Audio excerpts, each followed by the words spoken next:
Ignition running. Liftoff. We have a liftoff. It's 9 after the hour. I am Eric Erickson, and this is WSB. The phone number, 404-872-0750, 1-800-WSB Talk. I will be back in for Herman Cain in the morning at 11. You need to know that. Why? Because tomorrow morning, the Supreme Court is announcing it is going to be releasing some additional cases. It does not do that, except it's trying to wrap up the end of its term, and as a result, it is rushing to get the last of the cases out the door. That means tomorrow will probably be the day that we get the travel ban case, because the Supreme Court has had that case. And there are a couple other pending cases that if they're trying to wrap up by the end of the year, this is the time to do it tomorrow, so they can start their weekend and not have to come back next week before they start their big vacations in the run up to the 4th of July. The big case today from the Supreme Court that came out, before we get into all the latest with the travel or the immigration stuff, is the internet sales tax. It has been against the law for the last 20 years or so for states to require out-of-state companies to pay sales tax. In other words, this really started with LL Bean and places like Sears and Roebuck and others that had catalog companies before the rise of the internet, where they did not necessarily, and LL Bean is the big one, where LL Bean did not have a physical presence in a state, and states were trying to demand that LL Bean remit to them sales tax for the state when someone from that state bought through the catalog. Now, kids, there used to be these paper magazines called catalogs that had objects in them that you could call an 800 number, and you could buy them by looking at the piece of paper that had the picture of it and calling the company or filling out a form and putting it in the mail. It was a catalog. Well, nowadays, most people use the internet, and as internet stores like Amazon have risen and online-only companies, I buy a lot of video and photo equipment from a place in New York City called BH Photos and Videos.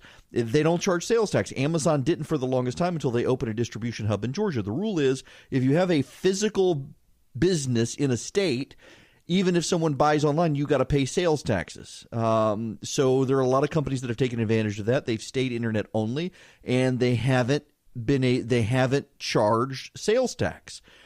Physical companies have for a long time insisted that internet companies need to pay sales tax. There was a great camera store in Atlanta for the longest time. They're on Cheshire Bridge Road. And it went out of business. And one of the reasons that it went out of business, according to the people who work there, is because they were getting people coming in, checking out the equipment, and then going online to BH Photo Video, which is a huge camera store in New York, and ordering from there because they didn't have to pay sales tax. And the prices were as competitive, if not more competitive. So they were saving some money by going into the physical store in Atlanta, checking out the camera, and then getting online and ordering it from somewhere that didn't charge sales tax. I am not one of those people. I don't relate to that where you're paying just a few bucks more, maybe $20 more if you're buying a really expensive object. But apparently a lot of people were doing it.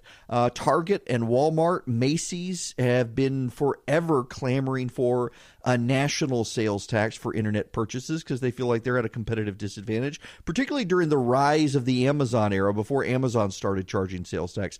By and large now, the big companies that don't, you've got the Etsy's, the eBays, companies like that, they don't charge sales tax. And now they're going to have to charge sales tax. It's going to be a bureaucratic nightmare for a lot of small businesses that do business over the internet trying to comply with the sales tax rates of other states. It's going to be a mess. Congress will probably have to get involved now. We will see, but that's what the Supreme Court has decided. Melania Trump, God bless her. She's not a political person. She doesn't want to be in politics. She went to Texas today wearing a $35 jacket that on the back of the jacket says, "I don't care. Do you?" She was going to see the detainment facilities where the kids are. You don't have to be a political expert to understand that when we're dealing with this much emotion over this issue, and people setting their hair on fire over the slightest implied slight in this situation, that it wasn't going to go over very well for the First Lady to wear a jacket that says, "I don't care," as she goes to inspect a situation a lot of people care about. Now, you can say a jacket is just a jacket, don't read anything into it, except there was writing on the jacket in very large letters for everybody to read. And so now, of course, the speculation by the media is, was this to undermine her husband, or does she really not care about the situation, or what? And the White House is saying, don't read anything into the jacket. You don't have to read anything into the jacket, though. You just read on the jacket where it says, "I don't care." Do you? This wasn't smart. Whoever is helping her at the White House probably needs to be disciplined for this, unless the First Lady made this conscious decision and overruled objections. We don't know. It just wasn't. It wasn't helpful to her husband. You don't need to get defensive about this. You don't need to get your back up. I think we should all be willing to acknowledge that in a heightened situation where people are setting their hair on fire over the situation, where activists are showing up at restaurants to scream at the Secretary of Homeland Security, it's probably not a good visual image to see the First Lady of the United States walking up the steps to Air Force One to go inspect these facilities with a jacket that says, "I don't care." It's just not. Whether she wants to be political or not, she's allowed privacy. She absolutely is allowed privacy.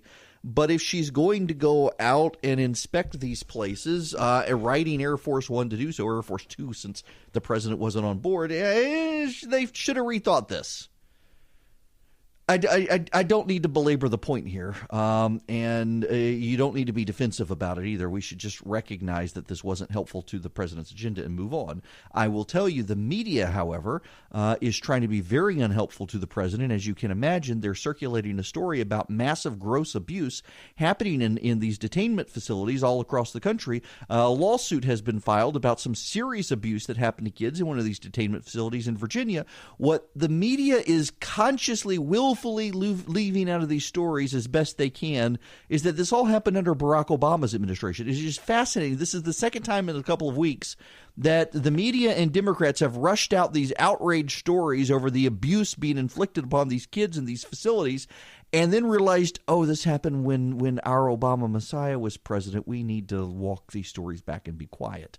And no, actually, I think we need to highlight that the Obama administration did this. These kids were separated from families, and they were abused under the Obama administration. We don't have any evidence of this happening in the Trump administration. We've got ample evidence that while Barack Obama himself was president, kids were being detained in these facilities, handcuffed to walls, and beaten and sexually abused by people operating these facilities. And the media doesn't want to tell you that it was Barack Obama. They want you to believe that it's happening on Donald Trump's watch, and it's not. There, my friends, that is called bias. And unfortunately for the president, he's going to have to keep wading through this because the media seems to show no signs of relenting in how they're covering this. And I think you and I need to be very vocal in pushing back on this, that this is an attack on President Trump, blaming him for things Barack Obama did, not things that President Trump did. It is completely maliciously unfair to President Trump.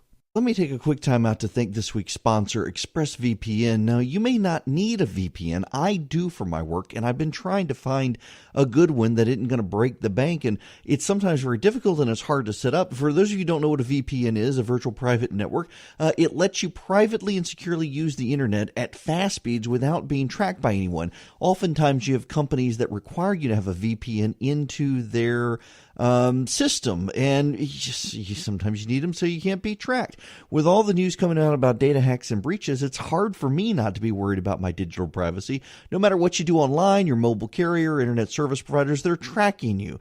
Doesn't matter what your cable company is or your phone company, wherever you're getting your internet from, you're probably being tracked. With ExpressVPN, your internet data is encrypted. Your IP address is hidden. ExpressVPN covers less than $7 a month. It's rated the #1 VPN service by TechRadar and dozens of expert reviewers. It has easy-to-use apps that run seamlessly in the background of your computer, your phone, your tablet. Yes, you can use them on your phone and tablet. If you're on unsecure Wi-Fi and you want to keep hackers and spies from seeing your data, ExpressVPN is for you. Now, to take back your internet privacy today, to find out how you can get 3 free months, go to expressvpn.com/Eric. That's expressvpn.com/Eric for 3 months free with a 1-year package. Every day you use the internet without ExpressVPN, you're putting sensitive information at risk, so don't put this off. Protect your online data with ExpressVPN today. Visit expressvpn.com/Eric to learn more. It is 26 after the hour. Eric Erickson here on WSB. Okay. I shouldn't be, but I guess I am a little shocked by the people who are so emotionally invested in the idea that Nazis are right-wing extremists. Do you realize that Nazi is National Socialist? They're socialists. And I don't mean this. I'm not saying the Democrats and the Nazis are the same thing. I'm not. Some people want to hear it that way, but I'm not. But I am saying read the Nazi platform. What did Hitler campaign on? No, he didn't campaign on the extermination of the Jews. He campaigned on national universal health care, an increase in the minimum wage, government mandates for corporations and how they treat their employees. The Nazis even wanted a national program of vegetarianism because they believed the government should mandate eating vegetables because it was healthier than meat. These people were a bunch of progressives. The eugenicists, the early progressives in the United States in the 1920s and 30s loved the Nazis. And so I've been pointing out online that the Nazi brown shirts and the fascist black shirts of Italy in the 1930s engaged in violent behavior where they would harass local businesses and local politicians, and anyone who disagreed with their agenda shut them down and ultimately got more and more violent against them. And liberals and progressives were like, yeah, you can't call us this. They were a bunch of right-wingers. No, they were a bunch of socialists. And why are you acting like them?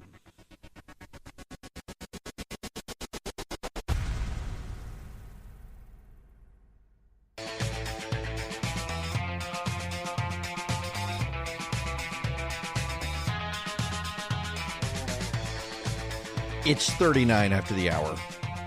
I really just thought about sitting here for a minute and saying nothing and seeing if I could freak everybody out down the hall since they can't see whether I'm actually in a room or not. But I decided I would be kind. The phone number, by the way, is 404-872-0750, 1-800-WSB-TALK. Today is apparently National Selfie Day. And it was also predicted that today would be the rapture. And I have no idea why. It sounds cuckoo pants, the guy who made the prophecy. It's obviously not happening today unless, well, I don't know. Is traffic lighter than normal? Are there abandoned cars? Because maybe we're left behind. Where's Kirk Cameron when you need him? But, I mean, please come quickly, Lord Jesus, because today is National Selfie Day. I'm not a fan of selfies. And I noticed that there's a trend among my friends on Facebook. It's my gay male friends and CrossFitters who always post the most selfies, and I don't understand why. Maybe there's a Venn diagram. I don't understand. I'm not a big fan of selfies. Now, I want to talk about some good news for a moment. Can we leave behind all this other stuff for just a moment? Just a moment. I'm switching gears dramatically from what I was going to talk about. Because Amy Walters has come out with something, and she is a really good political prognosticator with Political Report. And she makes a point that Republicans are fretting that 2018 is going to be like 2006. Except the economy's doing great. The president's popularity is on the rise. Yes, it is. Believe it or not, it's on the rise. And Republicans themselves have a much favorable attitude towards their president right now, and also much greater antipathy for the Democrats. Which is one reason we're hearing so much about the border scandal, is because the Democrats have to light their hair on fire and make a spectacle of themselves. Here's the issue. I mentioned filling in for Herman this morning. I'll be back on for Herman tomorrow. I talked to a member of Congress. And he says he's not really worried about the separation of families at the border. He's aggravated by it. He thinks it was an unforced error. He's not a fan of it. But he points out there are still like 2 billion news cycles between now and November. We aren't having the Stormy Daniels news cycle. Remember her? We aren't having the Michael Avenatti news cycle. Remember him? We're not having the Michael Cohen cycle. Remember him? We're not having the North Korea summit cycle. We're not having any of these major news cycles that we had. They've all been shoved aside by this. And within a week or so, it will be something completely unrelated to this. And what this is doing is it's actually putting the Democrats in an interesting position, because the Democrats have gone from saying you've got to reunite families to now saying you got to release the families.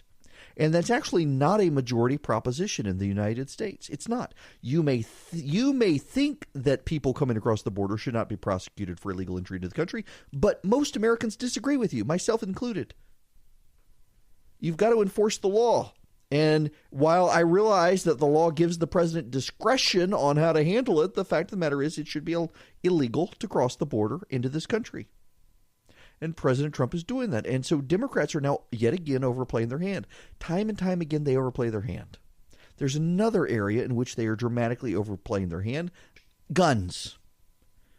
Folks, there are now more guns officially than citizens. Now, I've been talking about this for over a year, that there were more guns than people in the country. But now they're really, we've got confirmation from the FBI, 300 million Americans and 400 million guns. The United States military combined, all branches of the United States military combined, except the Space Force. That's going to be so cool.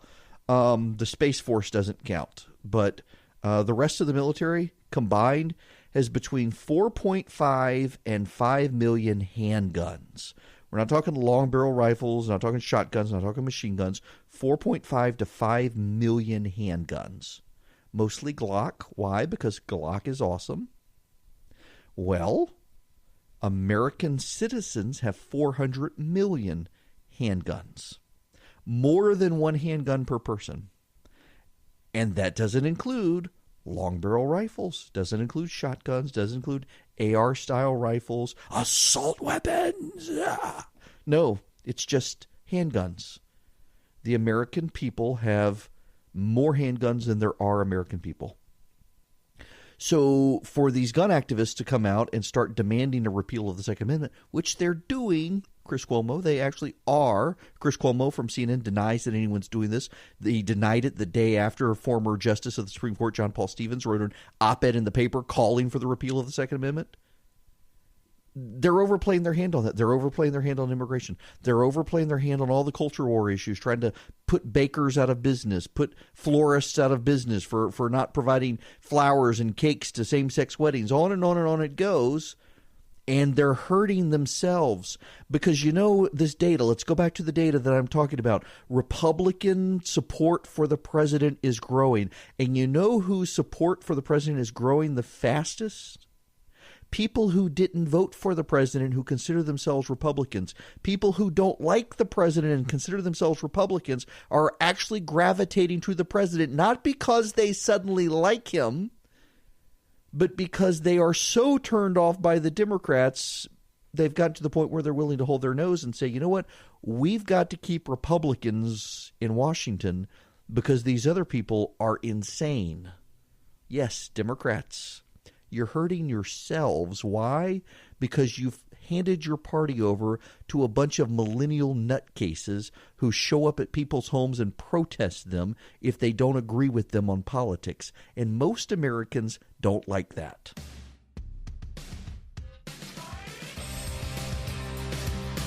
Hello there. 54 after the hour. Eric Erickson here. The phone number 404-872-0750, 1-800-WSB Talk. To the phones we go. Anderson, Kennesaw, welcome. Hey, Eric. I'm an immigrant myself. I'm just want to let you know I totally support Donald Trump. I'm a Trump supporter. I'm a libertarian. I'm not a Democrat. And I think the president is right. He has to enforce the law. Everybody trying to cross the border illegally has to be detained and prosecuted. I came to the United States legally. Today I'm a U.S. citizen. I vote for Trump, and I want your thoughts on that, because initially I know you're not so support Trumpers, but today I think you changed your mind a little bit. What are your thoughts on that? Anderson, there is a lot about this administration that I like. His team has helped me overcome a lot of my skepticism of the president. There are a lot of things about him I still wish he wouldn't do and bother me in terms of character and whatnot. But policy-wise, the administration has been a great win for conservatives by and large. I think tariffs are a terrible idea, and I think they've bungled the situation of the border. But I think his judicial picks have been great. His willing to stand up to the United Nations has been fantastic. His appointments have been fantastic. His rollback of the Obama agenda has been fantastic. Willing to turn the tables on the Obama agenda and go into court and say, you know what, based on the Obama precedent, we're not going to defend Obamacare. We think it's unconstitutional too. I think things like that are good. My view is that because there are so many on our side who are unwilling to offer up any criticism, and I've gotten very, very defensive of him. I was willing to be critical of George Bush, of John McCain, of Mitt Romney. I got angry people. It's so funny now to see angry people who yell at me for being critical of Donald Trump, who used to yell at me for being critical of Mitt Romney, and now can't stand Mitt Romney. It's like, I was telling you Mitt Romney wasn't the conservative you thought he was in 2012. It's kind of funny to watch. I don't always get it right, but I'm at least going to tell you what I think, and I'm not going to defend what I don't think is defensible, but I am going to defend what I do think is defensible, and I do think a lot of his policies are very defensible, and I think that's kind of my role here, is to tell you what's really the news and not all the lies and spin that are out there.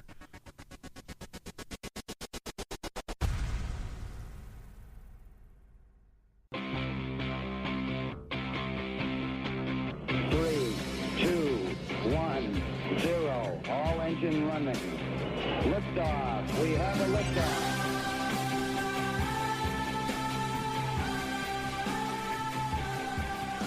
It is 9 after the hour. I am Eric Erickson. This is WSB. Sad news indeed. Charles Krauthammer has passed away. What an amazing, amazing individual. A trained doctor, a medical researcher, became a political commentator for years I said, in fact, I've said on this radio show before and had to be corrected that I thought it was a diving accident. No, he was diving into a pool. It wasn't a scuba diving accident, and wound up being in a wheelchair for life. Charles and I did not know him very well. We knew who each other was and had lunch together one time with Vice President Cheney in the final days of the Bush administration with a couple other colleagues. He was just a brilliant, very humble, very kind individual. He has passed now. Just sad. Also had a great column at the Washington Post for a long time. All right, friends, we need to move on to other news, and I want to talk about a cafe. I know it sounds very. Just bear with me for a moment, if you will. There's a cafe in Duluth, Minnesota, not Duluth, Georgia, Duluth, Minnesota. It's called Uncle Louie's Cafe, and the owner is a woman named Deborah Strupp. A news program called Deborah Strupp said they were looking for a very local place, like a local diner, to do their news program because the president would be in Duluth, Minnesota speaking, and they were going to keep their staff and crew there, and they wanted to do their news program there before sending everybody home. I've done this before, for example, at the Republican National Convention in 2012. Charlie and I were down there in Tampa, and before I could head home, CNN had me in a diner the morning after McCain's nomination, talking about the Republicans. It was a very locals-only place that they had scouted out, and the news organization was doing the same at Uncle Louie's Cafe, except it wasn't CNN. It was Fox News, wanting to host Fox and Friends at this diner.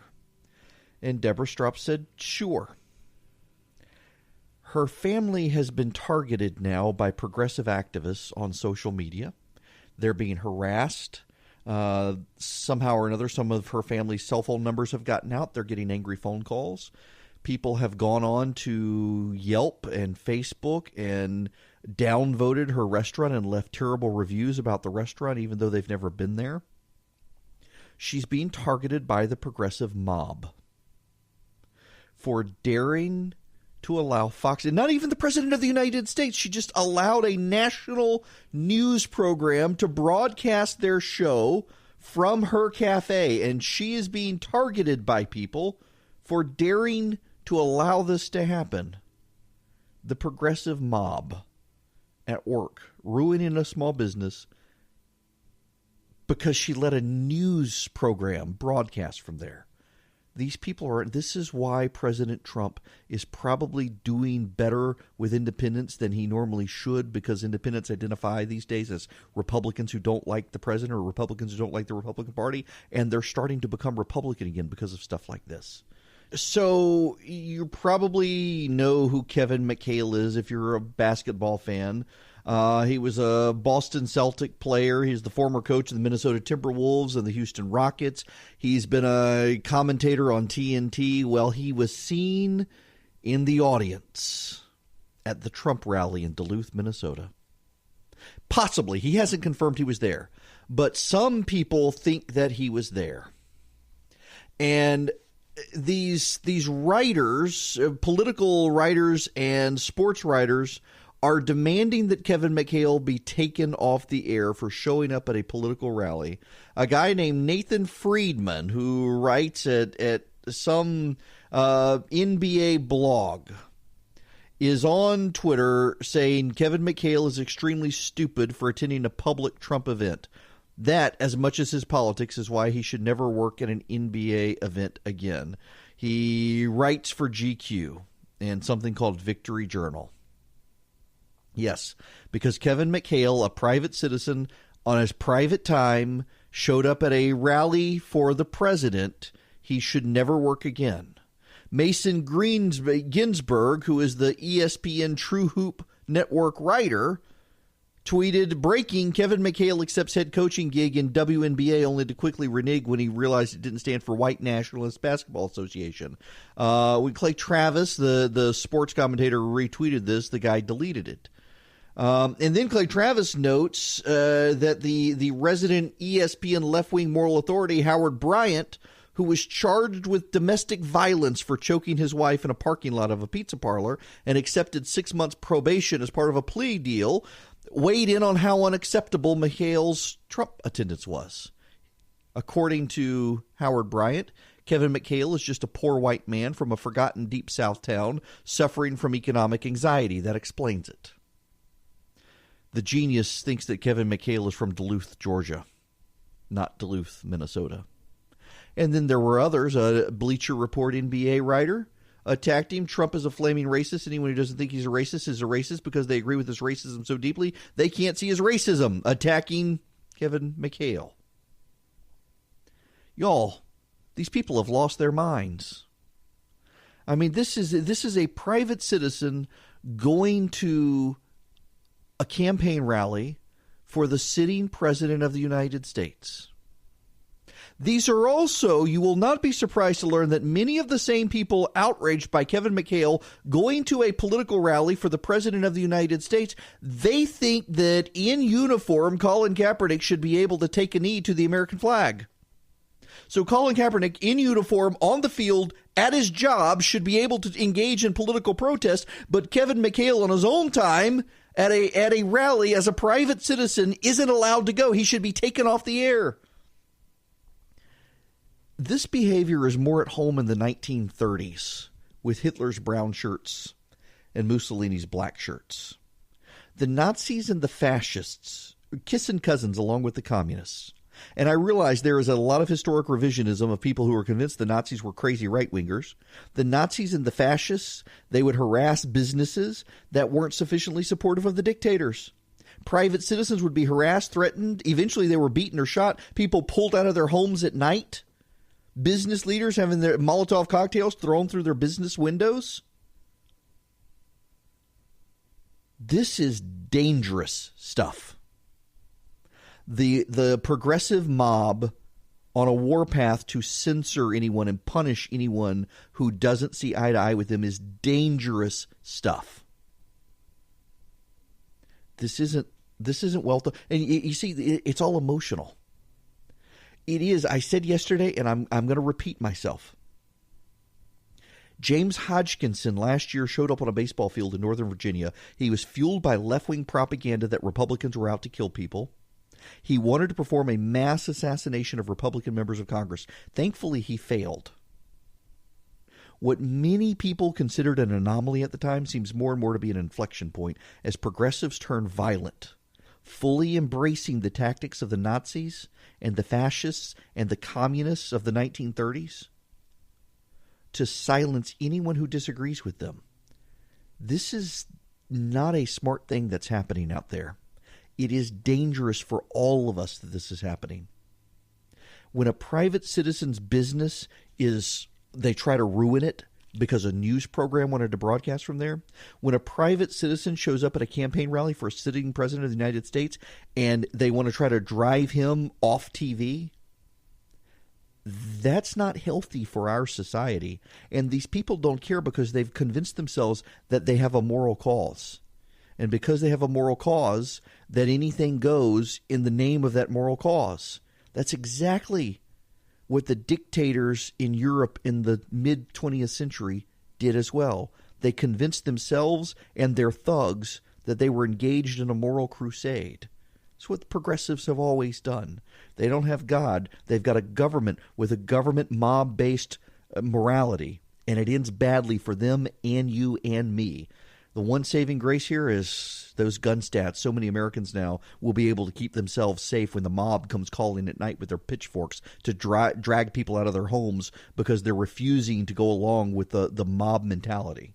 Let me take a quick time out to thank this week's sponsor, ExpressVPN. Now, you may not need a VPN. I do for my work, and I've been trying to find a good one that isn't going to break the bank, and it's sometimes very difficult and it's hard to set up. For those of you who don't know what a VPN is, a virtual private network, it lets you privately and securely use the internet at fast speeds without being tracked by anyone.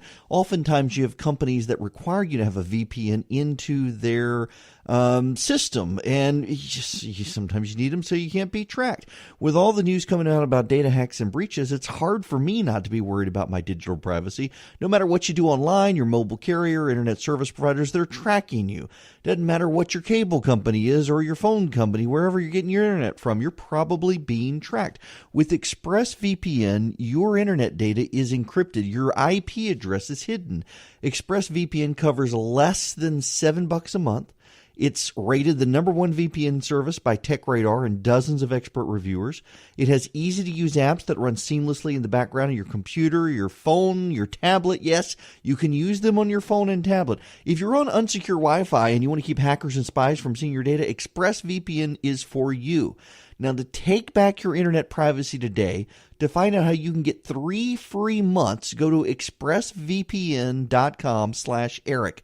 That's expressvpn.com/Eric for 3 months free with a 1-year package. Every day you use the internet without ExpressVPN, you're putting sensitive information at risk, so don't put this off. Protect your online data with ExpressVPN today. Visit expressvpn.com/Eric to learn more. It is 26 after the hour.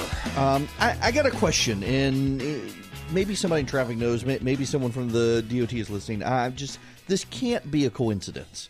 The other day, I was bringing Gunnar and I were on the road somewhere, my 9-year-old, and we could see really black smoke. And we're like, let's go see what's on fire. It looked like it was coming from the Bass Pro Shop near our house. And we realized it was an 18-wheeler. The cab of an 18-wheeler was on fire, completely engulfed in flames on the interstate. And then today, Christy texted me. She had to take him to a doctor's checkup, just a well visit. And there was an 18-wheeler on the interstate completely engulfed in flames that had the interstate shut down. This has happened several times in the last 2 weeks, it seems. on the interstate in the metro area. What is going? He's like, are trucks just, do they not have to go through inspections or whatnot? You know, for the longest time there, it seemed like everywhere I went, 18-wheelers tires were coming off. You're having big rubber strips. In fact, I was behind an 18-wheeler 3 days ago, and you could see the sparks in the wheel, and the rubber started flying on the road. And it seems like this is happening a whole lot lately. I do not think it's the heat because, I mean, we had a hot summer last summer and it wasn't happening all the time. But what on earth is going on? Are safety standards down? Are inspections not happening? I have a real hard time believing it's that coincidental that many tractor trailers in the last couple of weeks around the metro Atlanta area and the mid-state are catching on fire. That just seems absurd to me. Seems like something somewhere is happening, but I have no idea. Maybe one of you do. You don't have to call the show. You can email me at eric@theresurgent.com or tweet me at EW Erickson or something.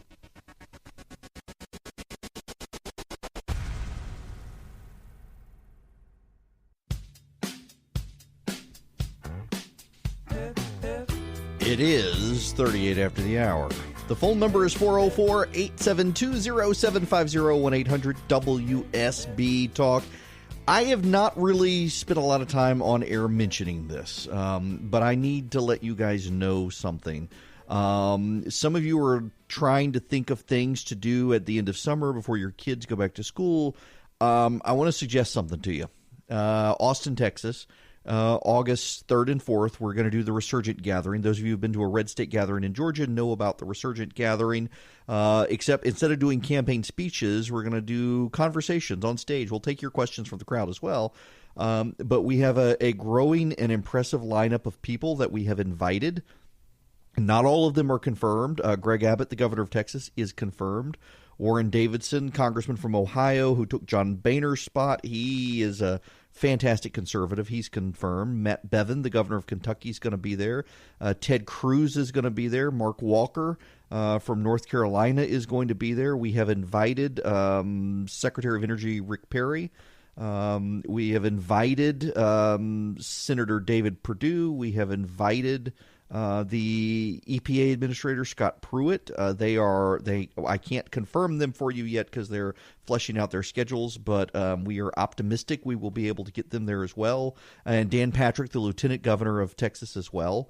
It should be a great, great crowd. We are hoping that Adam Laxalt, the Attorney General of Nevada, who's running for governor, is going to be able to be there, and Ben Sass from Nebraska and a few others. His schedule is kind of in flux now that the Senate changed schedule. But we're really hoping to get all of them there. Most of them are confirmed. If you would like to come, it's only $99 plus your hotel. $99, that's it. You can text the word Austin, A-U-S-T-I-N, to 345-345 to get the Eventbrite link. Text Austin to 345-345 and come hang out with me. It'll be really, you want to be there Thursday night, the 2nd. I know school doesn't start till the next week for almost everybody, so you can come one last trip. Go to Austin, Texas. It's cool out there. If you've never been to Austin, it's one of my favorite places. So come hang out with me. We've actually considered doing the radio show out there as well. We may. You can be part of a live audience, maybe, if we figure that out, the logistics-wise.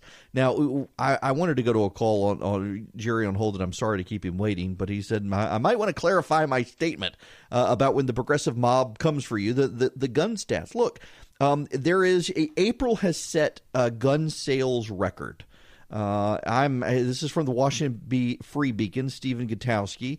April 2018 saw the most gun-related checks run through the Federal Bureau of Investigation's background check system. The National Instant Criminal Background Check System ran 2,233,213 checks in April. That's nearly 90,000 more checks than the previous April record set in 2016.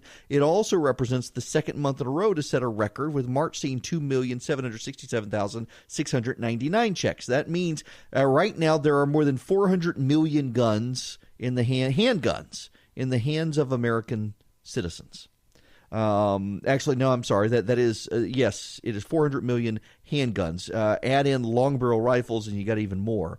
And my point here that I was making earlier, and I don't necessarily think I need to clarify, but Jerry thinks I do, so I will, is that the left is more and more headed towards violence. They're showing up at private businesses to try to put the businesses out of business, to try to drive patrons from the business. They're showing up on people's doorsteps. They're putting out the names and addresses of government employees who work for immigration. They're putting out the names and addresses of others they disagree with. And this is one of the reasons people are buying guns. People are starting to get scared of what's happening in this country. James Hodgkinson went out, bought a gun, and tried to mass assassinate Republicans because he bought into angry left-wing rhetoric. Fewer and fewer people in the United States know their neighbors anymore. Some of them you don't want to. But nonetheless, people are going online. They're building communities that look just like them. And more they're not viewing their opponents as opponents. They're the political opponents. They're viewing them as the enemy. The left is viewing people as Nazis who disagree with them. I mean, take the baker in Colorado, Jack Phillips. The Civil Rights Commission in Colorado compared him not baking a cake for a gay couple for their wedding as Nazi-like. It was like the Holocaust all over again, according to these people. When you're willing to view your fellow American as evil, that's dangerous, and more of the left is. And if you view people as evil, you take it upon yourself to have the moral authority to eliminate the evil. The left is coming unhinged in this country. And part of the reason they're coming unhinged is because they thought they had won it all and they would never have to win again. And instead they lost. And in the process, they realized that they can't fix a broken culture with politics, and they've become very angry about it. And now they're just trying to drive their opponents out of polite society. Thankfully, we're not at the day where these brown-shirted and black-shirted thugs are showing up at your house and trying to drag you out in the middle of the night, but it could happen. It becomes less likely to happen, though, as more and more Americans are buying guns for self-protection, not for crime, but for self-protection. It's really hard for the black shirts to show up and drag you out of your house at night when you're better armed than the hipster millennial who could never even fit a gun in their skinny jeans. Now, I've been given, we'll call him Garcia. He knows who he is. I just heard your question on the radio about trucks in Georgia catching on fire this time of year. As a truck driver myself, traveling 75 north and south quite frequently, I can go ahead and tell you that one of the reasons that could be contributing to these trucks catching fire is, yes, you've already assumed being an improper inspection being done. However, consider the grade of the highway going both north and south before and after the 475 split middle Georgia by the rest area. A local truck driver, I can tell you that especially when you're heavy, like me, hauling most roofing materials, when descending down a grade, the temperature of the brakes is tremendous. Then while ascending the grade, temperature of the coolant and the engine oil is also tremendous. And without proper inspection on the vehicle, which as a commercial truck driver you're responsible for, you can cause either your brakes or your engine to heat up so much it will ignite. Also, someone else reached out and said they're actually, because there's a shortage of truckers, they're paying very well. You got a lot of new truckers on the road, and that may be contributing to it. Their driving styles, these newer truckers. So there you have it. That seems to be the possible answer. I've heard that second from a number of people, and it relates to Garcia. It's an inside joke based on he was using Siri to send the message, and Siri changed Georgia to Garcia. Anyway, that a lot of new truckers out there, they're not necessarily handling their trucks right, and inspections are being rushed and things are being messed up. There just seems to be a lot of 18-wheelers on the road lately that have been catching on fire. Two that I've encountered, or my family has encountered this week, and then we've had them all over the metro area in the last couple of weeks. So that may be the answer. I love my listeners. You guys know everything collectively.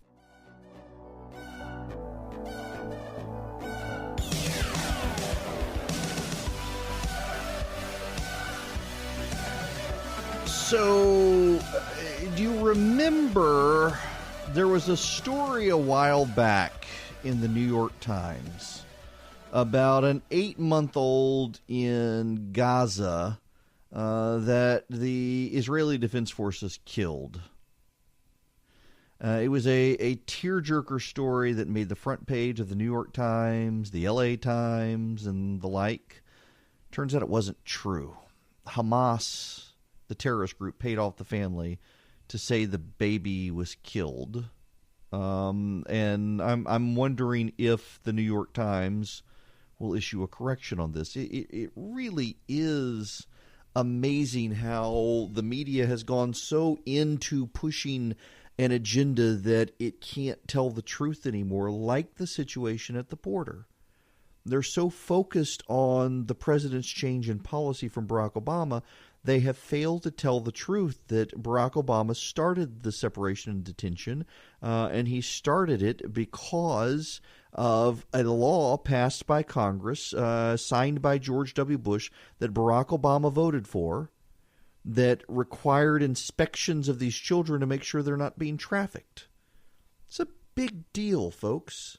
And the media, the media savages the president of the United States all the time for attacking the press. I don't blame him for attacking the press. I believe that we need a free press in the United States. I believe that our republic, its stability, its democratic institutions need a free press.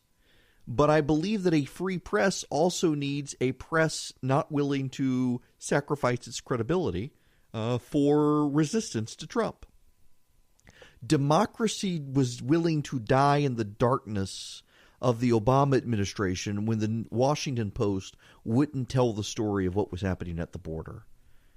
It really is a double standard, and it is increasingly apparent it is a double standard. For example, there's a story today that Donald Trump was throwing candy at Angela Merkel at the G7 summit, Starburst candy, saying, "Don't tell me I never give you anything."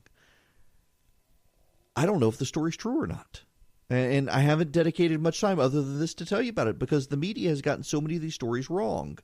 And you've got the girl who was a national security contractor in Augusta who is pleading guilty today to leaking stuff to the media. You've got a lot of this stuff now the Trump administration has caught on. They're seeding false material out there to see who leaks it, to try to find the leaks. There's a lot of distrust out there, and the media is doing a terrible, terrible job. They deserve the black eye. They deserve the terrible polling against them. Do better, reporters.